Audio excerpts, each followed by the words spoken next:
Mi hija millonaria le regaló una mansión frente al mar a su suegra por Navidad y a mí un vale de masaje de $30. Sonreí y me fui en silencio. Pero a la mañana siguiente, los documentos que dejé en su puerta revelaron la verdad. Esa familia amorosa la estaba desangrando económicamente. ¿Desde dónde nos están viendo el día de hoy? Dejen su ubicación en los comentarios y no olviden darle like y suscribirse a este canal. Déjenme llevarlos al inicio de todo este desastre, porque, créanme, lo que pasó después fue algo que nadie vio venir. 3 meses antes, yo era solo Margaret Walsh, una maestra jubilada de 62 años de Denver, Colorado. Mi mayor preocupación era si mis tomates sobrevivirían a la helada temprana. Vivía en la misma modesta casa de 2 habitaciones que había comprado hace 30 años, cuando mi esposo murió, dejándome con una hija de 10 años y una montaña de facturas médicas. Esa hija, Emma, siempre había sido brillante, abanderada de su clase, beca completa para Stanford, MBA de Wharton. Mientras sus compañeros de clase estaban de fiesta, ella estaba creando planes de negocios. A los 35 años, había vendido su startup tecnológica por $87 millones de la noche a la mañana. Mi pequeña niña, que solía comer cereal para la cena, se convirtió en una de las mujeres más ricas de Denver. Estaba orgullosa de ella, por supuesto que lo estaba, pero el éxito cambia a las personas, y el dinero las cambia aún más. La transformación comenzó lentamente.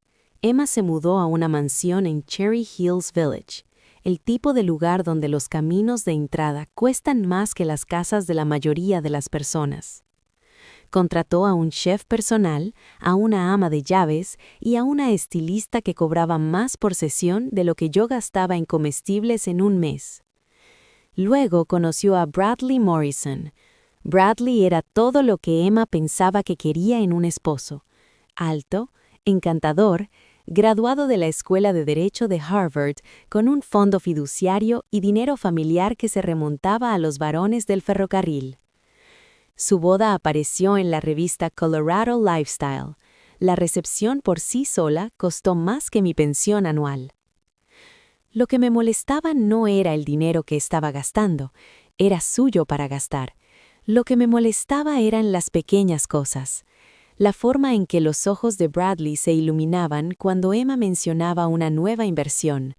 Cómo su madre, Patricia Morrison, de repente necesitaba ayuda financiera constante a pesar de supuestamente provenir de dinero antiguo. En la cena de Navidad del año pasado, Patricia había explicado entre lágrimas cómo su propiedad familiar estaba siendo embargada. ¡Qué pena!, había dicho secándose los ojos con un pañuelo con monograma 3 generaciones de Morrison, y ahora sería vendida a desarrolladores. Emma, siendo Emma, inmediatamente se ofreció a ayudar. No un préstamo, un regalo, puramente por la bondad de su corazón. Ese fue el primer golpe, pero mantuve la boca cerrada. El segundo golpe llegó cuando la firma de inversión de Bradley necesitó capital. Otra reunión familiar llena de lágrimas, otro generoso regalo de mi hija, $2,5 millones. Esta vez comencé a hacer preguntas suaves porque sabía cómo se ponía Emma cuando pensaba que alguien estaba criticando a su esposo. «Mamá», me dijo, «no entenderías de negocios. Eras maestra». Eso dolió, como si pasar 40 años educando a niños no requiriera inteligencia o juicio. Pero seguí observando, y lo que vi me revolvió el estómago. La forma en que las lágrimas de Patricia se detenían en el momento en que Emma salía de la habitación, cómo Bradley revisaba inmediatamente su teléfono cada vez que Emma mencionaba los saldos de sus cuentas, el contacto visual sutil entre ellos cuando Emma no estaba mirando, como si compartieran alguna broma privada. Había intentado hablar con Emma al respecto 3 semanas antes de Navidad. Había elegido mis palabras con cuidado, sugiriendo que tal vez deberían ir más despacio con los regalos financieros hasta que todos se conocieran mejor. La respuesta de Emma fue rápida y fría. Mamá, creo que estás celosa. Nunca has tenido dinero, así que no entiendes cómo funcionan los negocios familiares. ¿Negocios familiares? Cierto. La misma familia que había necesitado $3 millones en 8 meses. ¿Están disfrutando esta historia hasta ahora? No olviden dejar un comentario contándonos qué piensan de la situación de Emma. Lo que nos lleva de vuelta a la mañana de Navidad. Había llegado a la mansión de Emma a las 9 de la mañana llevando los regalos que había elegido y envuelto cuidadosamente. Una hermosa bufanda de cachemira para Emma, una buena botella de vino para Bradley, un libro de jardinería para Patricia que había mencionado que le encantaban las flores. La sala de estar parecía algo sacado de una revista. Un árbol de Navidad de 12 pies cubierto de adornos que probablemente costaban más que mi auto. Regalos envueltos en papel tan caro que parecía criminal rasgarlo. Emma estaba prácticamente vibrando de emoción mientras anunciaba que tenía sorpresas especiales para todos. Bradley abrió el suyo primero, llaves de un nuevo Mercedes AMG, $70,000 de pura ingeniería alemana. Patricia fue la siguiente. Emma le entregó un sobre con manos temblorosas, las lágrimas ya se estaban formando. «Sé cuánto significa la propiedad familiar para ti», dijo Emma suavemente, «así que la compré de vuelta». Patricia gritó, literalmente gritó de alegría. La propiedad valía $2,800,000. Emma la había comprado, la había renovado y se la estaba regalando a su suegra para Navidad. Los abrazos, las lágrimas, la gratitud, era como ver una película de Hallmark. Luego Emma se volvió hacia mí con su sonrisa brillante y expectante. «Y para ti, mamá», me entregó un sobre pequeño. Por un momento mi corazón se elevó. Tal vez esto era una escritura de una pequeña casa en algún lugar, o acciones, o... Abrí el sobre y me quedé mirando un certificado de regalo para Heavenly Touch Massage. $30. Bueno para un masaje de 30 minutos en la ubicación del centro comercial. La habitación quedó en silencio. Bradley se aclaró la garganta incómodamente. Patricia estudió su manicura.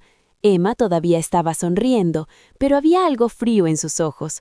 Algo que decía, «Esto es lo que obtienes por cuestionar mis elecciones».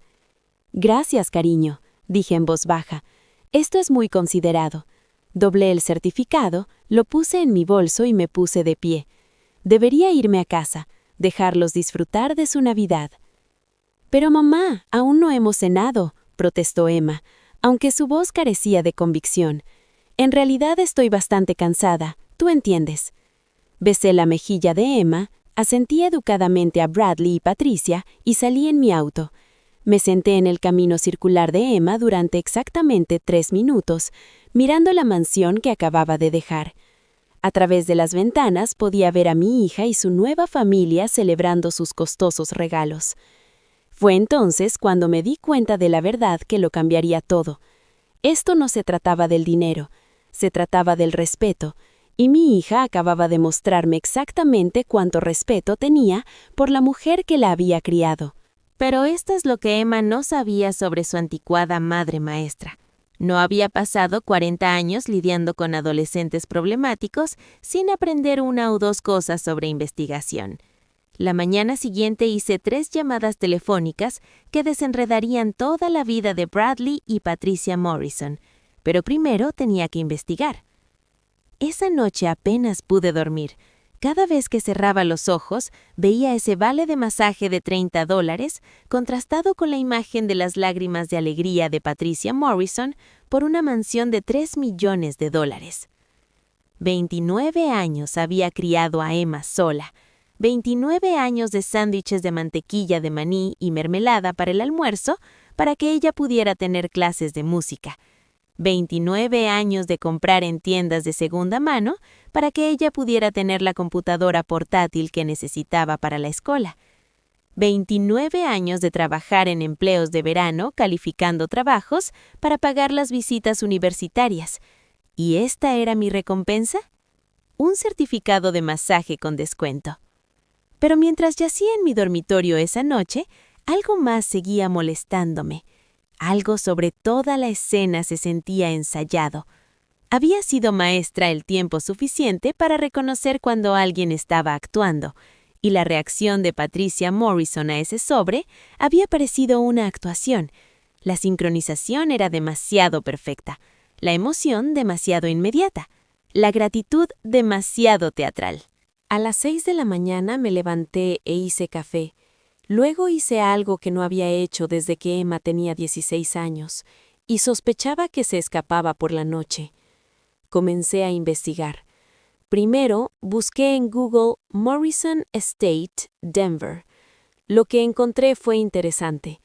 La propiedad, de hecho, había sido embargada, pero no por un banco.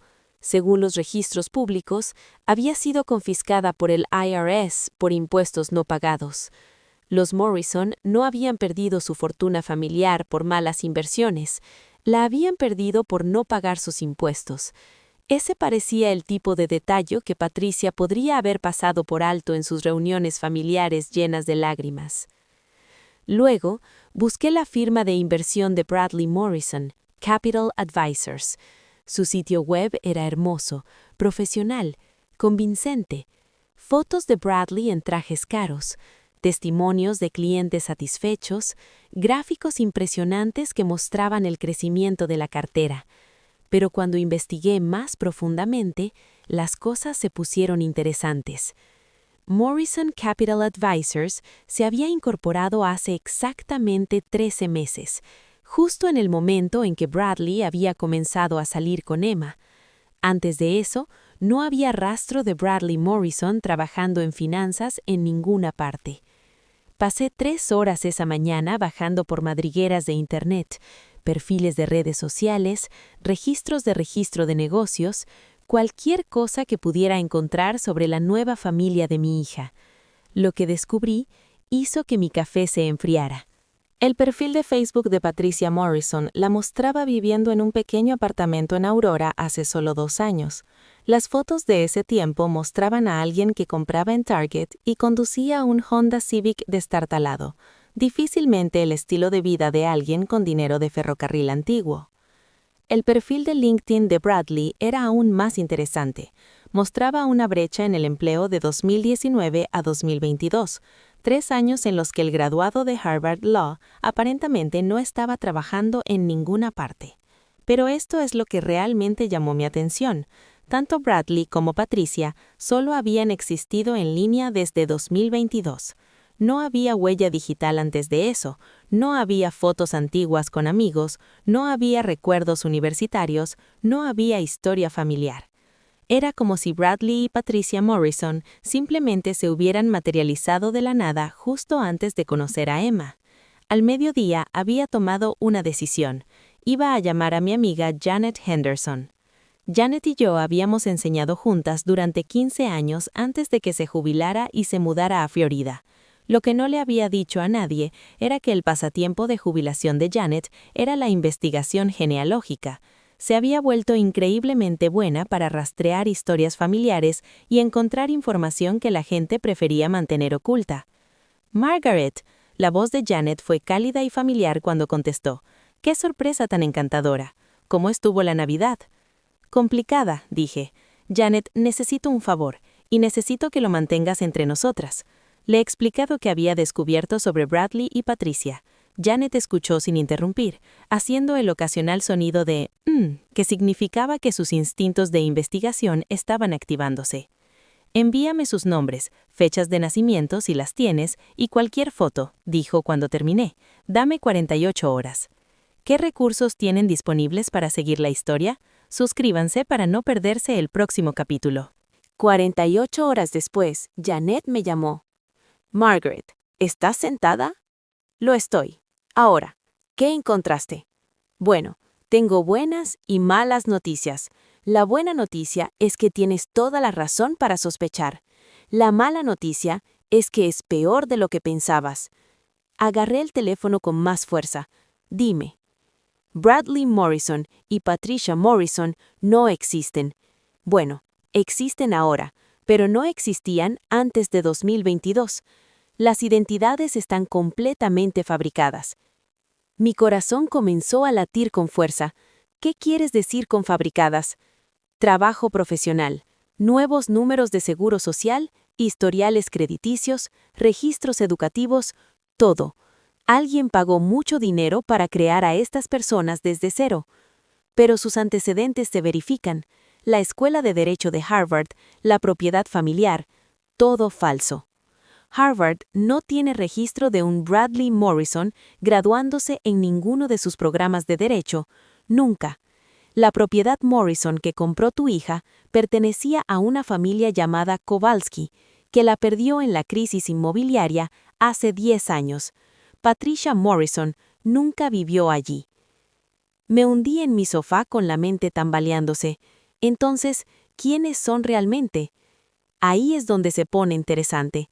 Según el software de reconocimiento facial que ejecuté a través de algunos canales no oficiales, tu yerno es en realidad Marcus Delacroix, un estafador de Nueva Orleans que se especializaba en estafas románticas hasta 2021, y Patricia es Nicole Beaumont, también de Nueva Orleans. Es la socia de Marcus, no su madre. Han estado realizando estafas a largo plazo durante años, dirigidas a mujeres ricas. La habitación se sentía como si estuviera girando. ¿Cuántas mujeres? Al menos 4 que pude encontrar. Todas ricas, todas solas, todas separadas de cantidades significativas de dinero antes de que terminara la relación. Margaret, estas personas son ladrones profesionales. Cerré los ojos pensando en Emma, mi hija brillante, exitosa, vulnerable, que nunca había aprendido a proteger su corazón porque nunca había necesitado hacerlo. Hay más, continuó Janet. Encontré un informe policial de Houston. Marcos y Nicole fueron interrogados en relación con la muerte de una víctima anterior, una viuda rica que murió en circunstancias sospechosas después de cambiar su testamento. No se presentaron cargos, pero... Dios mío, Margaret, necesitas llamar a la policía esta noche. No puedo. Todavía no tengo pruebas de que hayan hecho algo ilegal aquí.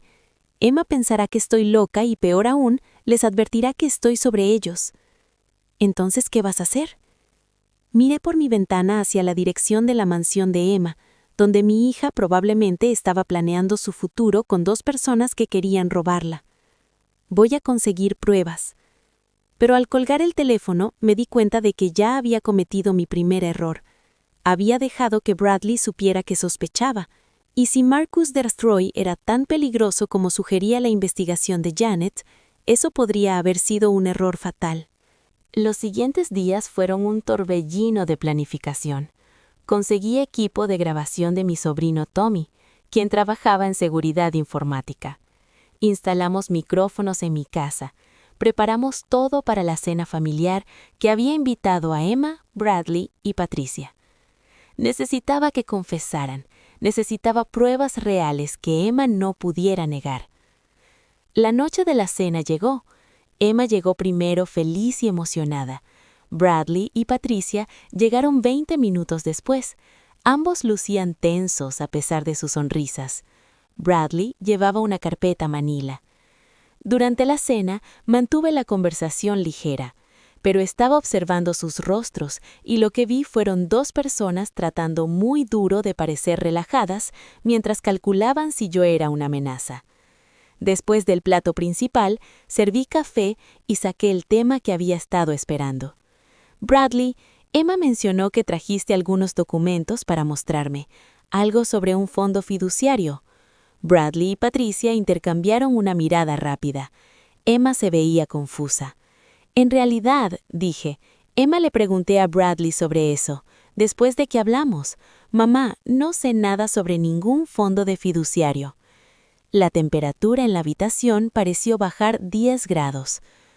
Ah, dije inocentemente, debo haber malinterpretado lo que Patricia dijo en la boutique. Lo que siguió fue el desenmascaramiento completo de Marcus y Nicole. Su historia se desmoronó.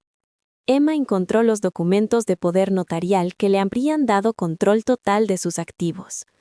Reproduje la grabación de audio de Patricia llamando a Marcus por su nombre real. La máscara finalmente se cayó. Emma llamó al 911 y Marcus y Nicole intentaron huir, pero mi sobrino Tommy estaba bloqueando las salidas y yo tenía mi confiable sartén de hierro fundido lista. Marcus terminó en el piso con un golpe en la cabeza, cortesía de mi cocina. Nicole sacó un arma, pero cuando los oficiales irrumpieron en mi comedor, 6 policías de Denver inundaron mi sala de estar. Todo terminó. Nicole soltó el arma. Marcus colapsó. Ambos fueron esposados. La pesadilla había terminado. O eso pensé, porque 2 semanas después, el FBI me llamó. Resulta que Marcos y Nicole eran parte de una organización criminal mucho más grande dirigida por un hombre llamado Vincent Torres. Habían estado operando durante 15 años, al menos 43 víctimas, más de $60 millones robados, 12 muertes sospechosas. El FBI quería que ayudara a atrapar a Torres. Me reuní con él en una cafetería con un micrófono oculto y conseguí que confesara sus planes frente a los agentes federales. Fue arrestado esa misma tarde. 6 meses después, Emma y yo abrimos la fundación Margaret y Emma Walsh para la prevención del fraude.